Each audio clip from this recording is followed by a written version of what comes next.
السلام علیکم ورحمۃ اللہ وبرکاتہ۔ حشرات کی دنیا میں خوش آمدید، ایک ایسا چینل جہاں آپ کو حشرات الارض کے بارے میں دلچسپ معلوماتی اور حیرت انگیز حقائق ملتے ہیں۔ آج ہم بات کریں گے ایک چھوٹے مگر خطرناک کیڑے کے بارے میں جس کا نام کٹمل ہے۔ انگریزی میں اس کو بیڈ بگ کہا جاتا ہے۔ یہ ایک چھوٹا بھورا یا سرخی مائل بھورا کیڑا ہوتا ہے جو انسانوں اور جانوروں کا خون چوس کر جیتا ہے۔ یہ کیڑا عام طور پر رات کے وقت فعال ہوتا ہے اور دن بھر چھپ کر بیٹھا رہتا ہے۔ کٹمل کی جسامت تقریباً 4 سے 7 ملی میٹر ہوتی ہے اور یہ بیج کی شکل کا ہوتا ہے۔ اس کا جسم چپٹا اور بیجوی ہوتا ہے، لیکن خون پینے کے بعد یہ پھول جاتا ہے اور رنگ گہرا ہو جاتا ہے۔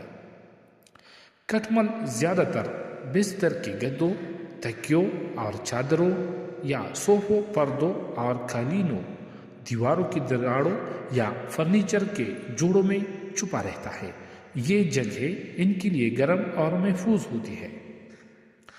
اگرچہ کٹمل کسی خطرناک بیماری کو براہ راست نہیں پھیلاتا، لیکن اس کے کاٹنے سے خارش، سوجن اور جلن ہو سکتی ہے۔ بعض افراد میں الرجی یا جلدی رد عمل بھی ہو سکتا ہے۔ بار بار کے کاٹنے سے نیند کی کمی اور ذہنی دباؤ پیدا ہو سکتا ہے۔ کٹمل کی زندگی کے دورانیہ تقریباً 6 ماہ سے 1 سال تک ہو سکتا ہے۔ ایک مادہ کٹمل اپنی زندگی میں سینکڑوں انڈے دیتی ہے۔ یہ انڈے بہت چھوٹے اور سفید رنگ کے ہوتے ہیں جو 6 سے 10 دن میں بچے بن جاتے ہیں۔ کٹملوں سے نجات کیسے ممکن ہے؟ کٹمل کا خاتمہ آسان نہیں لیکن ممکن ہے۔ بستروں اور چادروں کو گرم پانی میں دھونا، ویکیوم کلینر سے بستروں اور فرنیچر کی صفائی، پیشہ ورانہ پیسٹ کنٹرول کا استعمال، کمرے کو اچھی طرح ہوادار یا دھوپ کھڑکی وغیرہ کھول کرنا،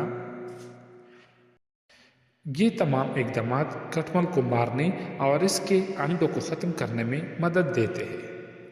دلچسپ حقیقت: کٹمل کئی مہینوں تک بغیر خون کے زندہ رہ سکتا ہے۔ یہی وجہ ہے کہ یہ چھپ کر طویل عرصے تک باقی رہتا ہے اور اچانک ظاہر ہو جاتا ہے۔ تو یہ تھی آج کی معلوماتی ویڈیو کٹمل کے بارے میں۔ امید ہے کہ آپ کو یہ معلومات پسند آئی ہوگی۔ اگر آپ چاہتے ہیں کہ ہم مزید حشرات پر ویڈیوز بنائیں تو چینل حشرات کی دنیا کو سبسکرائب کریں، ویڈیو کو لائک کریں اور کمنٹس میں بتائیں کہ اگلی ویڈیو کس کیڑے پر ہونی چاہیے۔ اللہ حافظ۔ اگلی ویڈیو تک اپنا خیال رکھیں اور حشرات سے بچ کر رہیں۔